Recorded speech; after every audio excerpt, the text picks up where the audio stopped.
The United Nations discredited itself once again. If I wanted to write a script undermining the legitimacy of the United Nations, I could do no better than simply writing down what they've done. They've failed to stop some of the major conflicts of the past decade, from Darfur to Syria. Countless lives have been lost as the UN stood on the sideline.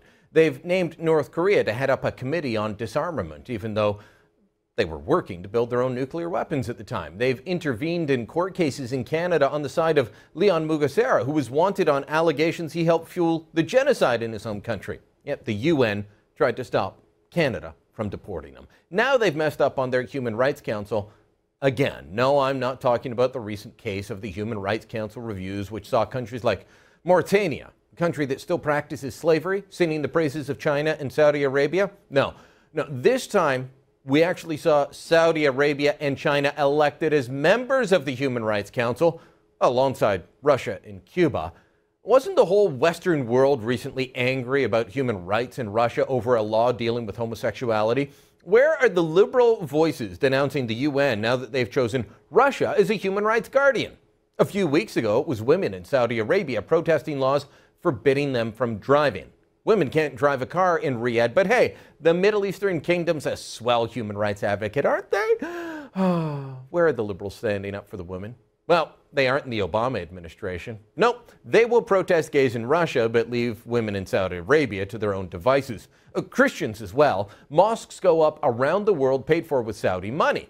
But you can't build a church in Saudi Arabia. In fact, you can be jailed or kicked out of the country for worshiping in your own home. This is from the U.S. State Department report on religious freedom.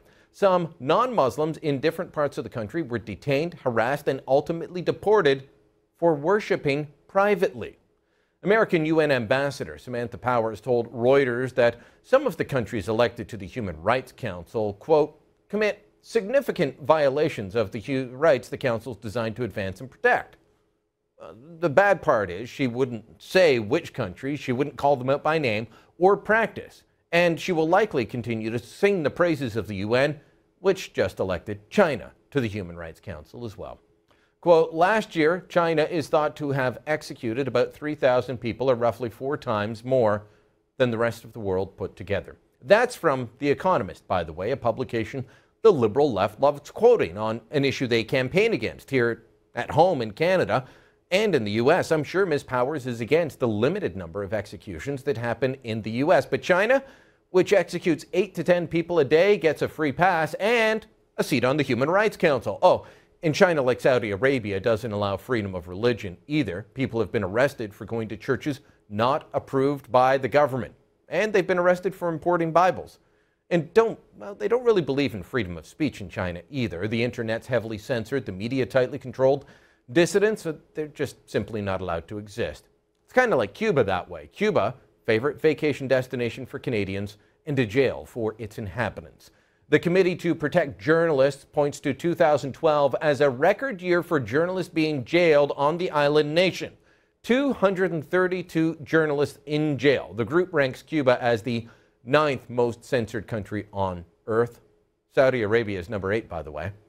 Now, with what I've presented so far, this election to this human rights body never should have happened. I've only scratched the surface, provided a smattering of information on each country. A review of their record would never have allowed this, yet some people still defend this move and this group. From our perspective, we think it's better to be inclusive, to include them rather than to exclude them. Because what is the alternative? If we exclude these countries from the UN, what then? What a load of hogwash. By the way, that's from a group that Canadian taxpayers fund with millions of dollars. Look, none of these human rights countries are human rights champions, and being on this committee will not change that. What it will do is allow them to deflect criticism of their own horrible record by allowing them to sit in judgment of countries like Canada, as they send special rapporteur after special rapporteur, people like Scooter or James Anaya, to tell us we don't have enough socialism, that we don't treat Aboriginals kindly enough, that we are a sexist country horrible to women. All of this will happen while Saudi Arabia, China, Russia, and Cuba give each other free passes and praise each other at the committee. Do you need any more evidence the UN is a corrupt and useless body?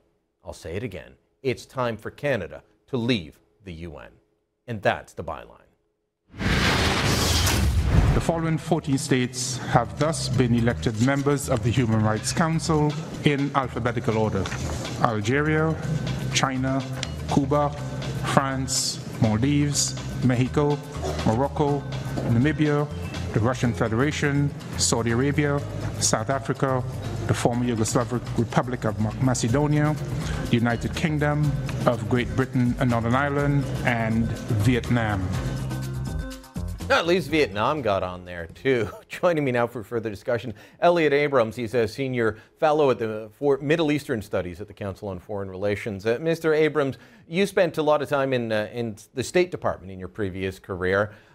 Some intimate intermingling, some intimate dealings with the United Nations. How does this sort of thing come about? Because I'm mind-boggled by it.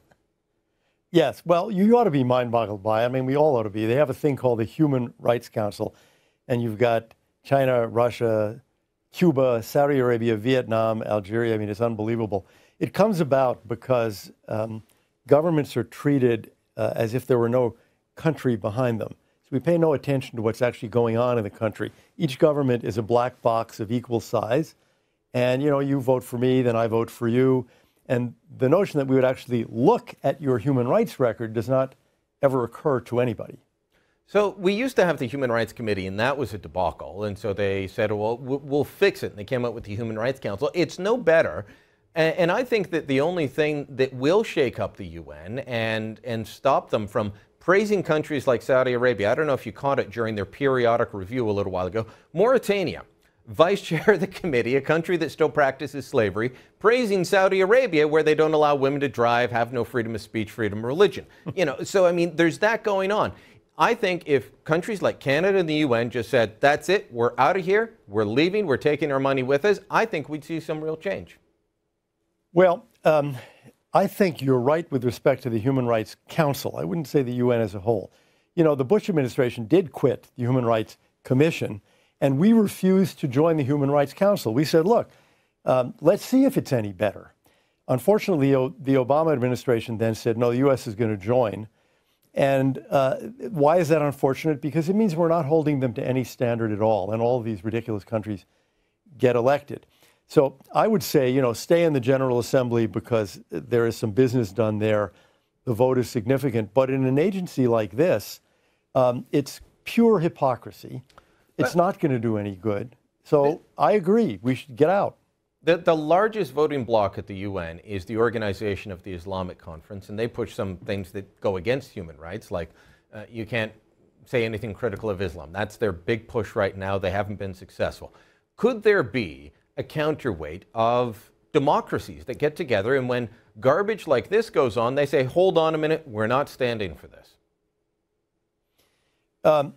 There is a thing called the Community of Democracies, which works a little bit, but basically countries don't view that as their key alignment. They view the regional alignments as key. This is one of the big problems with the UN.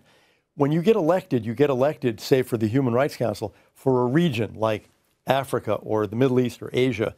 So the countries simply rotate. It isn't as if there's one big secret ballot for the whole world. And a lot of these countries got elected for their region without any opposition. They get elected unanimously. And by the way, that's another problem. We didn't vote against all these people. That's something the United States should have done, and any other democracy that's a member. We should say, the least we should do is to say, we're voting no, but we don't do it. We just don't want to make any trouble, you know? Well, it used to be that way in terms of all the votes at Israel. Some scrutiny changed that. Perhaps we can change it on this front as well. Mr. Abrams, thanks for joining us today. My pleasure.